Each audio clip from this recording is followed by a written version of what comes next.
to participate. Please poise yourself to participate as we enter the contents of Frantic Free.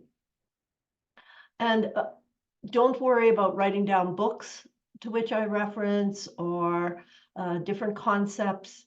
Just really be engaged, because the session guide, which will be in or is already in the chat box, is available to you. And if you miss it, you can just email me later and I can send it to you. I will give you my email address at the end of this session. Okay, so that was my exciting news.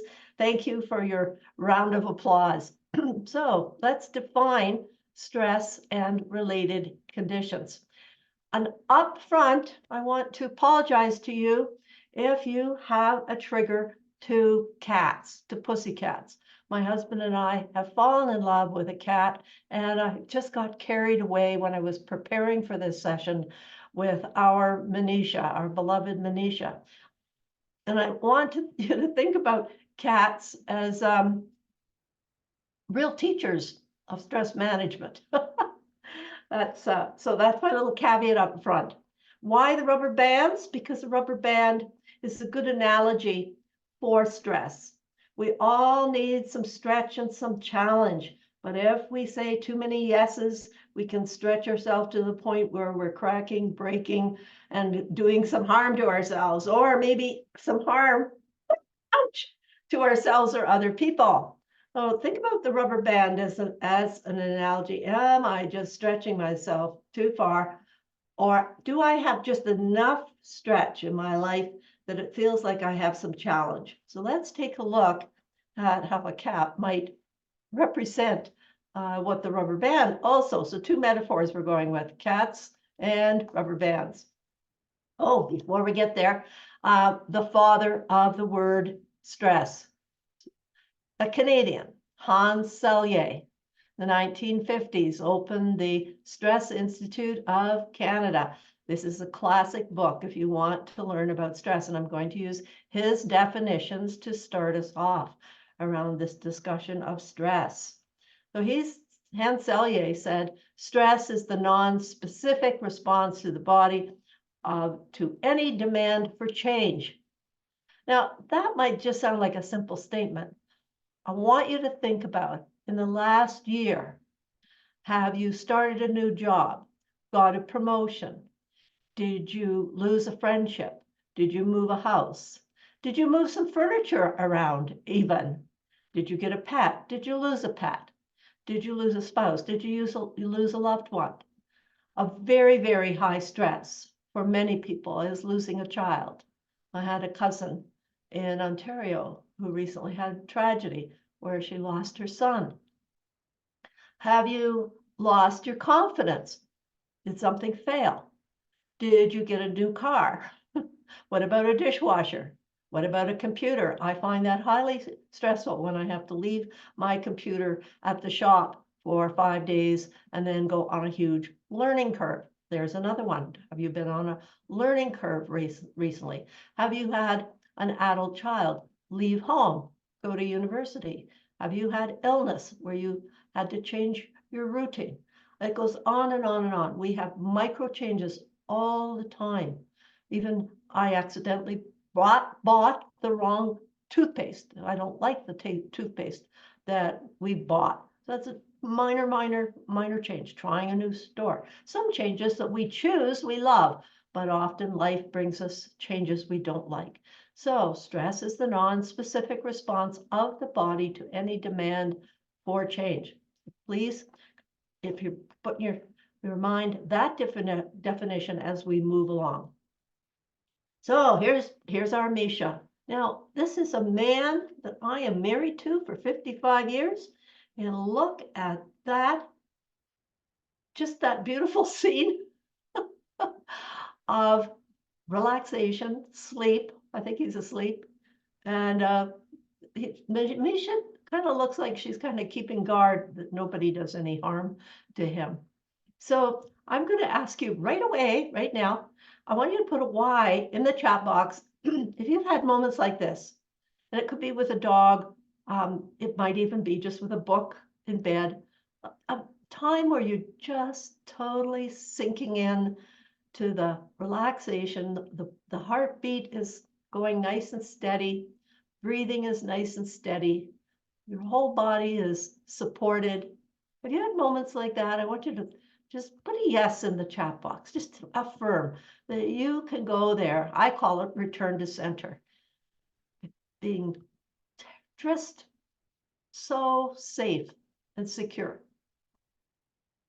Yes, just the why? Yes, for yes.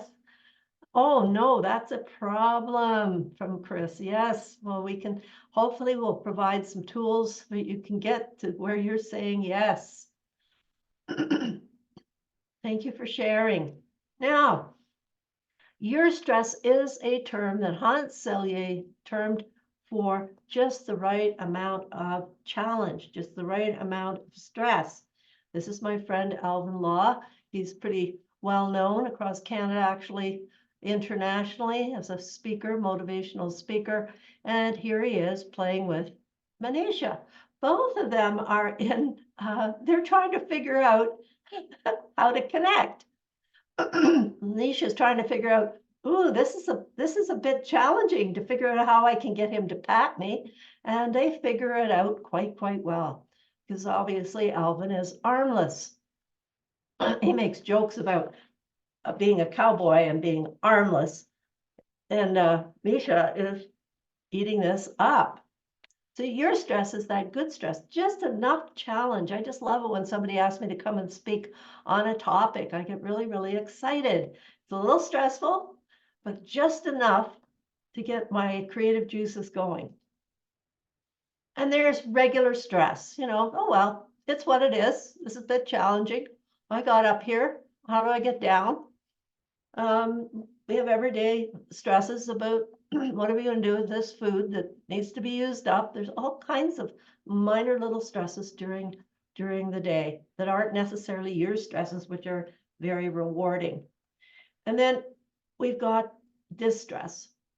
Now, distress is the term Hans Selye used. When you've got too much stress, you said too many yeses, you've got too many demands on you, and it's starting to feel a bit frantic. We want to be frantic free. Put a Y in the chat box if you have ever been here, or oh my goodness, what did I say yes to? What am I going to do? I didn't leave enough time. I thought my week had enough time to get this project done, and now they're asking me to do another project. Okay, so most people have been there to the point of distress. Not most people. I'm not seeing the chat box. Can you report for me, Manisha? I got too many windows here open. Yes. So many whys. My pug beagle was my therapist and always happy and made me happy too. Yes, yes. Yes. Sarah is saying yes. Beth is saying yes. Oh, wow. Haley is saying yes. Anne Mayo is saying yes. Marina Francesca, yes. Right. Renee, a lot of people are saying yes. Lots of yeses. All right. Well, most of them are humans, so it's going to happen, right? Okay. Well, what are some more definitions? Chronic stress is when it's even more than distress. And by the way, everybody makes up that's one thing I kind of get frustrated with in psychology. You think you're getting a new book or a new theory or a new therapy, and you find out that often they're just using a different term. So somebody else might use a different term for chronic stress, but chronic stress typically means when the stress or distress has got to the point where it's turning up as anxiety, maybe anxiety attacks, and or depression. Like it's getting it very serious and is maybe it's affecting your health. It's starting to show up as illnesses. And then anxiety. Anxiety is an extreme worry. The nervous system is charged. My book talks about the charged state, and anxiety is in there, anger's in there, fight and flee responses are all involved with anxiety, and anxiety can move to anxiety attacks. And depression is depletion. Again, I talk about that in my Return to Center book. Depression has to do with collapsing into what's called the dorsal vagal with no energy. And it again is the stress is too much, and it's kind of a give up, hopeless state that we can move into. And trauma is the stress comes along and it's layered on top of stress from the past, distress from the past that did not get resolved.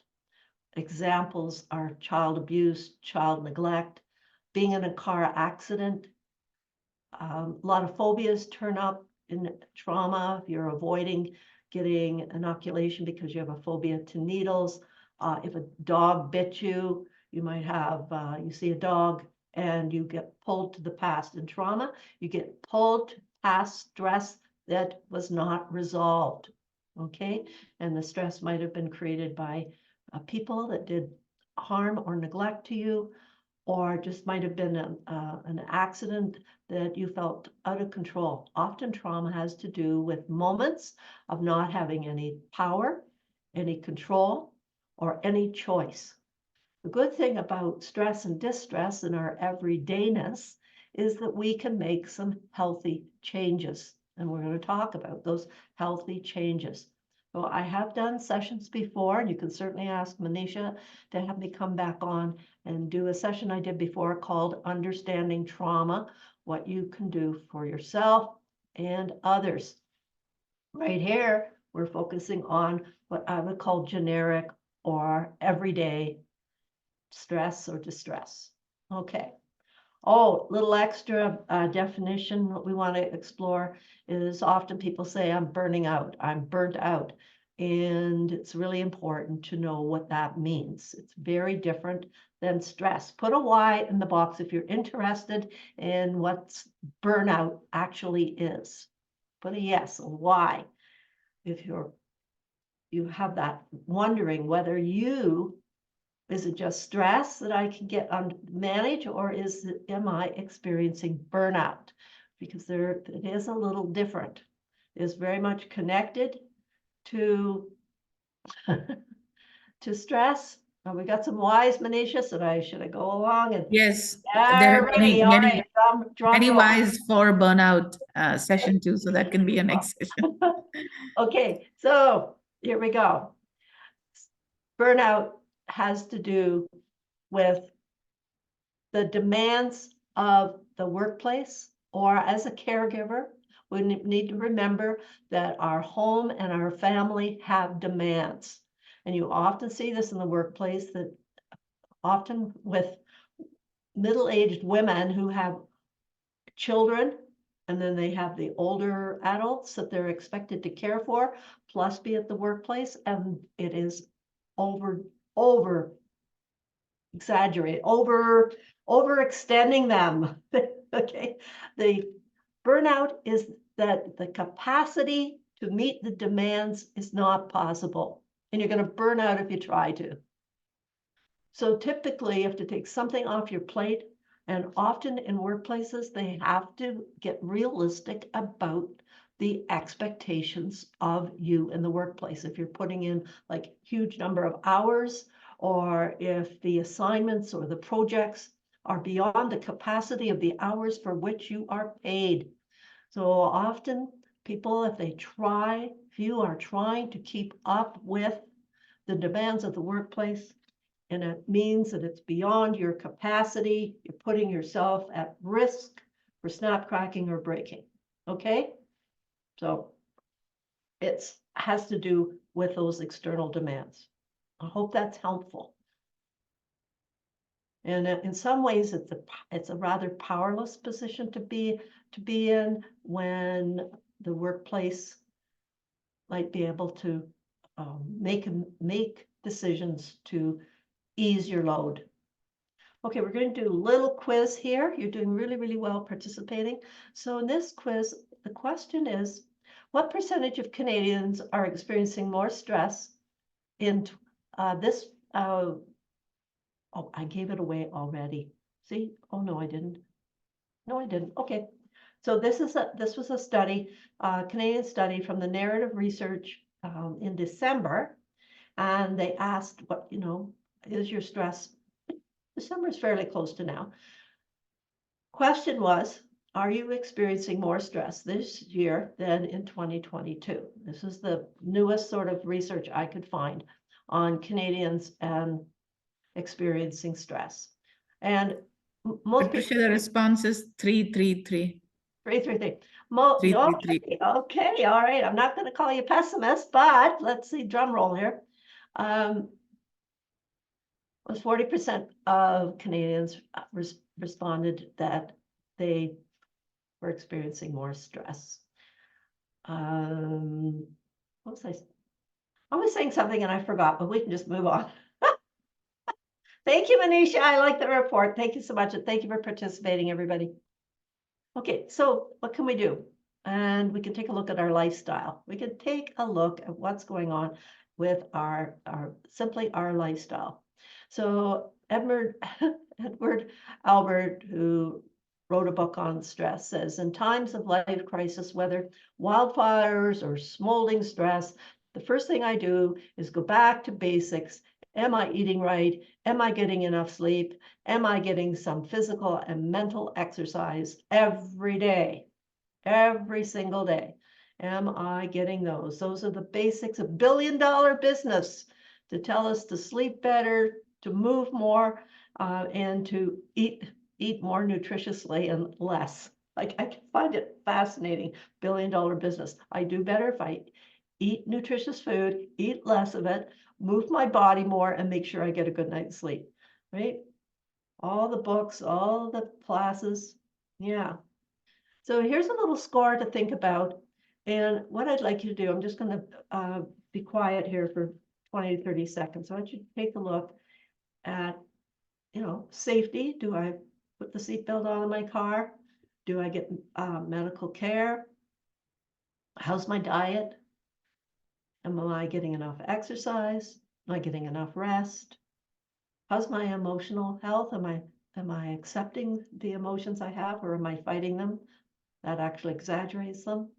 Am I social enough? In 2018, the World Health Organization announced that loneliness was a global pandemic and was the source of much mental and physical issues. And you have some sense of spirituality. So just kind of give your little self a score from 0, never, I'm not looking after this aspect of my life. Sometimes I look after this aspect of myself. And, oh, that's supposed to say always. Typo error. I want everybody to say, it's okay, make mistakes, Patricia. Say that for me, Manisha. Support me. Patricia, it's okay to make mistakes. You Thank are you. human. I'll fix it for next time. It's learning curve when we make errors. Okay. Why don't you choose one of these, Manisha? You're going to have eagle eyes in the chat box. Yes, Chris says 1. Francesca says 8. So Sarah is saying 7. Anne is saying 7. Ruth is saying 6. Beth 7. Okay. Well, okay. Each one, you want to score each one of these. Safety, medical care.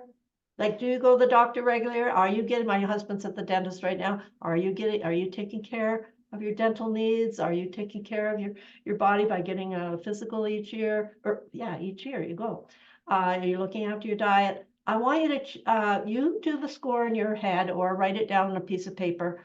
Which one is you're doing well in, just let it go. And, score of 6 to 10 is probably adequate. But I want you to write in the chat box, which one for you could use some fine tuning? Which area? Spiritual, social, emotional, mental. Mental has to do with, are you learning? Are you keeping a open mind? Have you got a growth mindset? Are you a lifelong learner? Do you love learning? In what ways do you love learning? What kind of, there's different kinds of IQ. Emotional is, how is your EQ, your emotional equivalent? Are you pretty comfortable with your emotions and other people's emotions. So which one could use some fine tuning? And then we were going to look at some ways that typically in the stress management literature tells us is good management of the distress in our lives. And Exercise, rest, Patricia. What Yes. about people who do not have medical care or enough food? When they do not have a choice. I finally got a family doctor, and it was my first visit in 3 years last week. Wow. And my doctor said, I have many needs: Many. social, rest, emotional. You're right. Okay, so a number of years ago, I asked to go to there are sleep specialists. I asked to go to see a sleep specialist. And for about 8 years now, I've been using a CPAP machine, which helps me get a better sleep. And on my website, there's a whole article about sleep hygiene. And there's lots of research on sleep hygiene. What's layered in our problem in a modern age is too much time in front of screens with this light coming into our eyes can disrupt our sleep. So you want to make sure that you're sleeping in a relatively cool space. You want to make sure that you minimize the light in the room when you're sleeping. And there are ways, I teach a lot of my clients how to slow down their heart rate, how to slow down their breathing when they get into bed. You want to have a memory when all was well. I want you to think about, when was there a moment in time, a memory you have when all was well? You might have been at the seaside, or you just might have been looking at a flower. It doesn't matter. And you bring up that memory.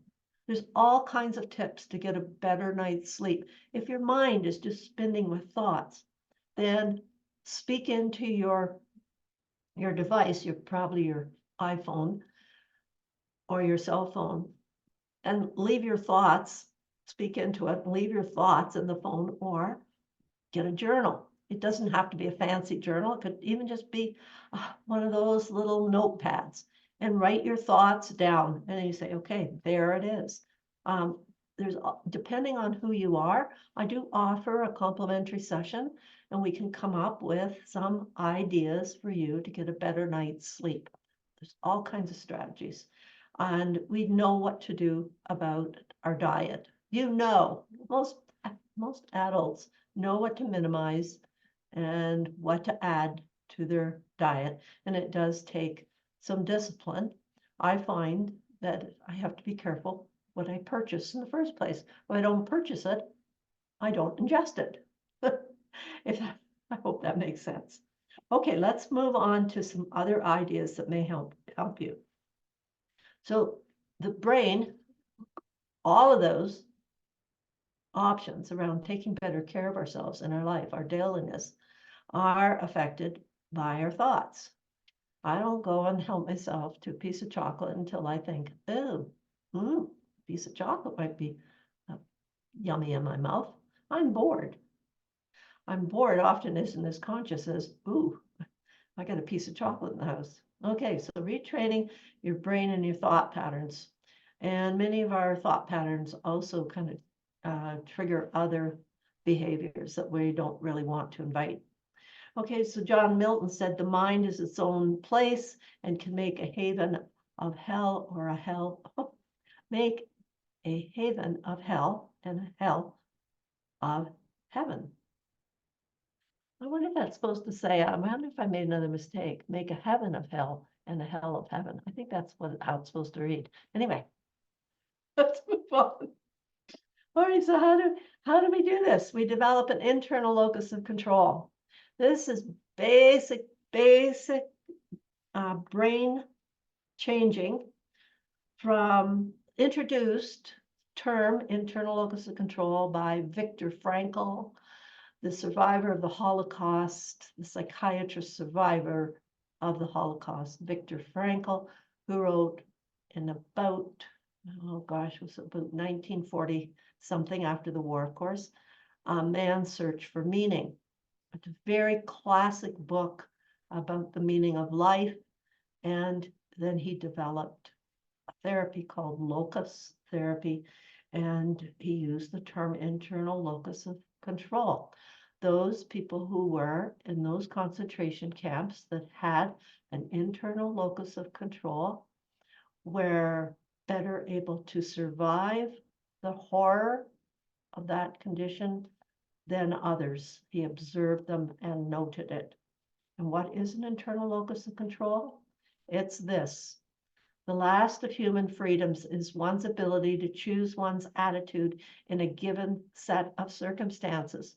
I want you to go back to diet, sleep, social needs, that list of basically human needs, and ask yourself, what is my attitude about it? Do I have an optimistic attitude? Do I have a pessimistic attitude? Do I have one that says, I can figure this out? Or do I have one that says, oh, the world's happening to me? I don't have any willpower. You know, what is your self-talk around this? And Man's Search for Meaning, he basically talks about, you know, we could choose whether to hate the guards or give up into hopelessness, or whether we could find ways to support one another in survival, see the guards as having to harden themselves to do such cruel things. And that worked for many people in that circumstance. So I want to ask yourself, what is my attitude about this place in my life where I am struggling? I struggle with exercise, and I tell myself, I catch myself thinking, I hate exercise. I could get something done in that time. I could be really productive in that time. And then I tell myself, I can make it pleasant. I can go for a walk with my husband and have a chat with him. I can lift weights while watching TV.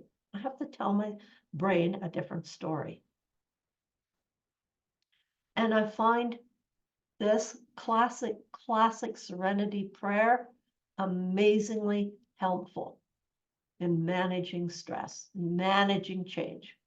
Grant me the serenity to accept what I cannot change, the courage to change what I can, and the wisdom to know the difference.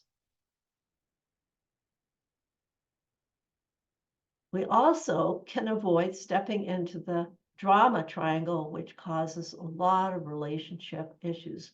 So a man by the name of Michael Cartman, who was a student of the quite famous therapist Eric Berne. Eric Berne wrote I'm Okay, You're Okay. He was the developer of transactional analysis. And Cartman looked at people in conflict, which is very, very draining. We get disconnected from one another. That's a huge change. We get disconnected from the main people in our lives, our loved ones, our partner. That is exhausting to the nervous system, because in relationship, in healthy, connected relationship, co-regulation, we feel incredibly safe, calm, relaxed, often playful. If we get disconnected, it's a change that our nervous system really doesn't like at all.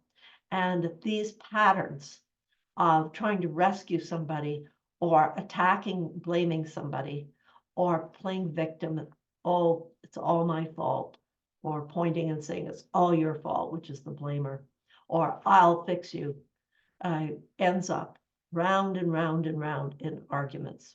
We could do a whole session. I think we have, Manisha, done a bigger, longer session on the drama triangle. But the quick fix is this poster is available on my website. Just type in "stop the drama" in the blogs, and this will come up, and there's this poster you can download, print off, and use for yourself. It helps you catch when you step in the drama triangle. It's only one rule: do not try to get anybody else out of the drama triangle, because then you're busy rescuing or blaming. Get yourself out. And as soon as you get yourself out, you're no longer playing the drama triangle game.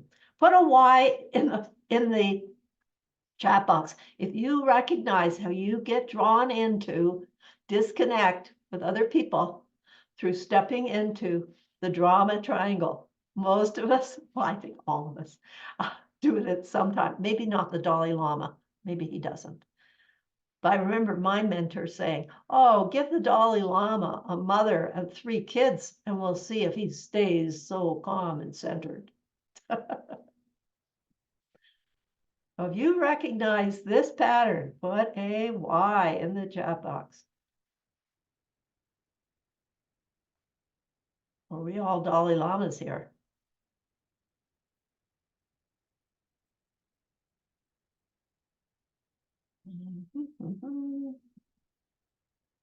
There we go.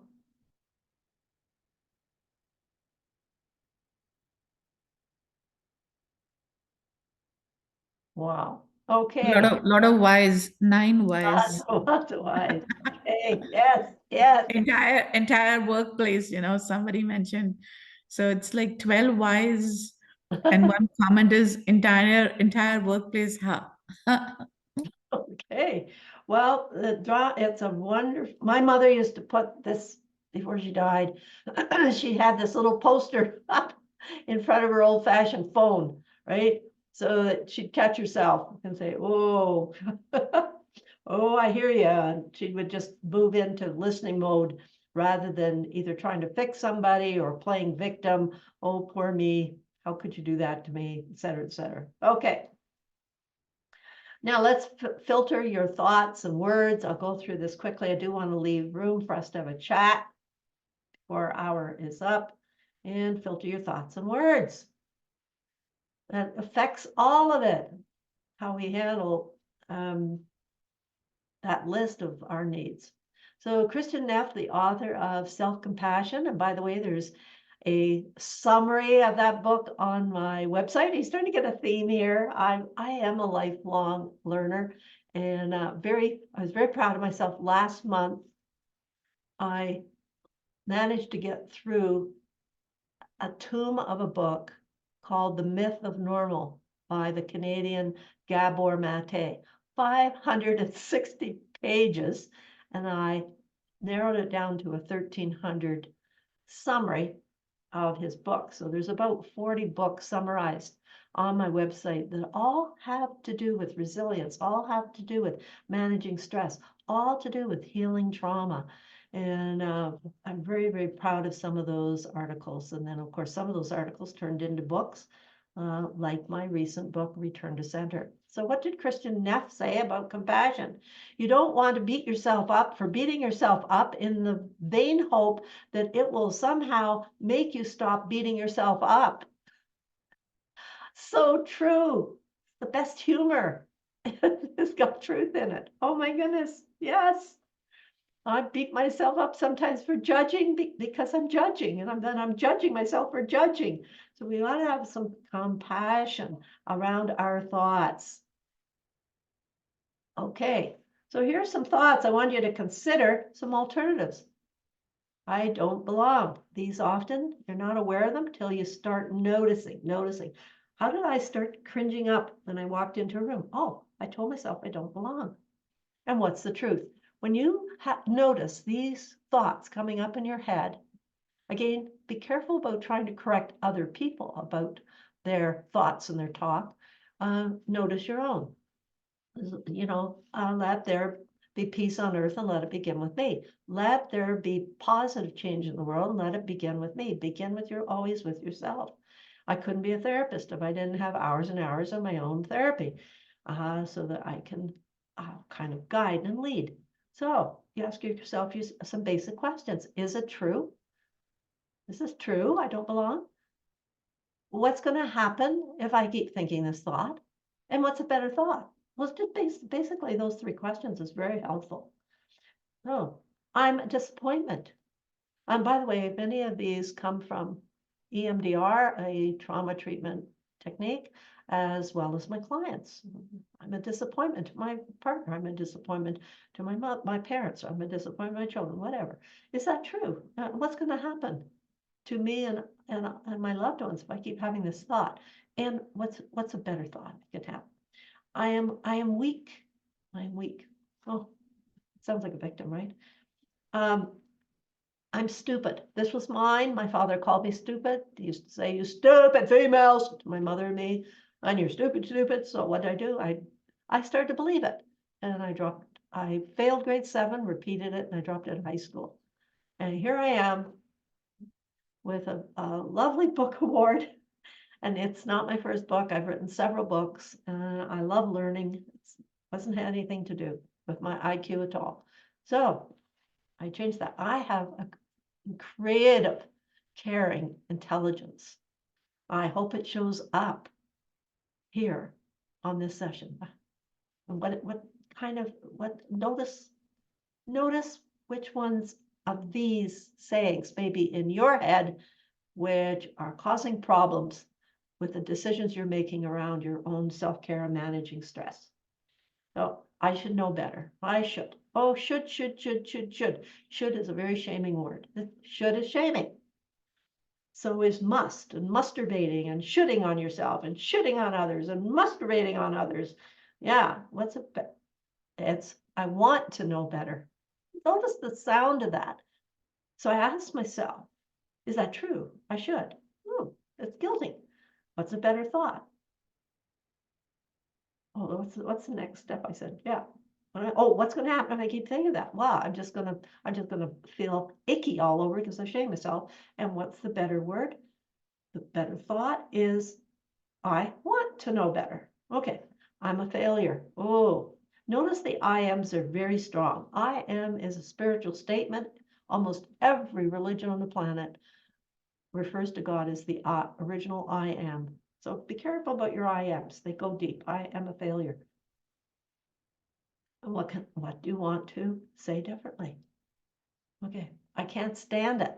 Oh, you've stood a lot. You've done hard things before. I often hear, I can't do it. Can't is the key word here. Is that true? Look at Alvin. Look at Alvin. He drives a car. He keeps money in his loafers. He has figured out so many I can. He's actually in a movie video called I Can with all kinds of disability people doing a concert. Was at the World Olympics. He's quite well known all over the world. Anyway, he plays the drums. He does, and he also plays the piano with his toes. Just challenges the rest of us to think. Think about Alvin when you're telling yourself, I can't. You either will or you won't or you don't want to, most often. Like I can't be 6 feet too tall. There are some pieces of can't, but typically that's not good for me to do. Okay, I'm powerless. You've got choices. You've got choices you never had as a kid. And I can't trust anyone. You can trust others to follow their patterns. If George is always late, George is always late. You can trust him to come late. But I'm sure there's something else you might want to trust him for that is a positive, right? Trust people for what their behaviors, not what they necessarily say. And I say, can you trust yourself? Can you trust yourself to be okay with other people's misbehavior? And last but not least, well, this isn't the last, sorry. I never get it right. I'm going to speed through these. I always get it wrong. Do you? Always? The key words here are never and always, not so true. Let me go back to never and always. You know, I hear some people say, he never tells me that he loves me. And I say, well, did he say it at the marriage ceremony? I bet you he'll tell you if he changed his mind. You know, is there never and always? I'll tell you, there's an always. The sun always comes up and the sun always goes down. It's very, very seldom. And what happens with never and always when we do this to ourselves and to others is we negate all the positive events. I feel upset. I want you to be more specific with what you're feeling. I feel sad, it's very down. I feel happy, it's like this. I feel hurt, it's in the heart. I feel angry, it's got a lot of charged energy. I feel hopeless, is almost like a dish rag. I feel upset just says that you're having a feeling that you don't like to feel. You'll get much further with the truth of you if you end I feel with a word that describes what's going on in your body. All right. And last but not least, you make me feel. All right. Put your hand on your heart. Where's my heart? There it is. Right there. Put your hand on your heart and your hand up like this and repeat after me. I make me. You ready? I make me. Oh, thank you. Thank you. I just saw a little note here. Patricia, I'm sorry about the way your father acted. I'm glad you reacted and became your own person. Well, thank you very much. By the way, sometimes the worst things that happen to us become the best, because I have compassion, not only for my clients, my loved ones, I have compassion for my father. He only passed on a fraction of the harm that was done to him. Sometimes we need to go back and explore generational trauma. My dad merely passed a fraction of what happened to him in his childhood and serving in the Second World War, the horror. He was actually, I believe, living with post-traumatic stress disorder, which never got addressed. But thank you for your compassion. Okay, enough of these. I want you to think about which one you need or want to explore in correcting in your mindset. We're going to run out of time, and I don't want to do that. So I'm going to move a little bit faster here. So we have a point about freeing your body. The body is the vessel of holding all of our thoughts, our emotions, all those sensations. And by the way, therapy helps give structure and meaning to what is the internal world. People pay a fortune about what's going on externally for them and seldom spend the time and the energy and the money organizing and structuring and putting in place the ability to return to center. Okay. Vanderkoff's book is another very hard read, but if you're interested in the body keeps the score. When the brain can make up all kinds of stories that then fuel our body, gets the amygdala firing, gets us putting in this distress state, and then the body starts to have reactions, often illness. So I want you to identify your body distress symptoms and signals sooner, and then make some changes. I get an eye twitch when I start to get this stress, and I look in the mirror and I see an eye twitch. That is a whisper, a beginning signal. We all have beginning signals. And then when we start to get strep throat or flus, irritated bowel syndrome attacks, cardiac arrhythmia attacks, when we start to have migraines, when we start to have jaw clenching, those are all signals. And then they can move into heart attacks. And I had a friend who was 42, had a heart attack. He wasn't managing his stress well. You want to notice your body. You want to learn to breathe. Make the exhale of the breath longer than the inhale, right? Feel so. Notice what's going on in your body, whether it's tightness in the jaw, flipping of the eyelid, migraine, whatever it is. Notice it. Feel your feet on the floor, even better, sit down or lie down if you can. And then use the breath to bring some softening with the exhale, longer on the out. And replacing the triggering. So typically the thoughts, life happens.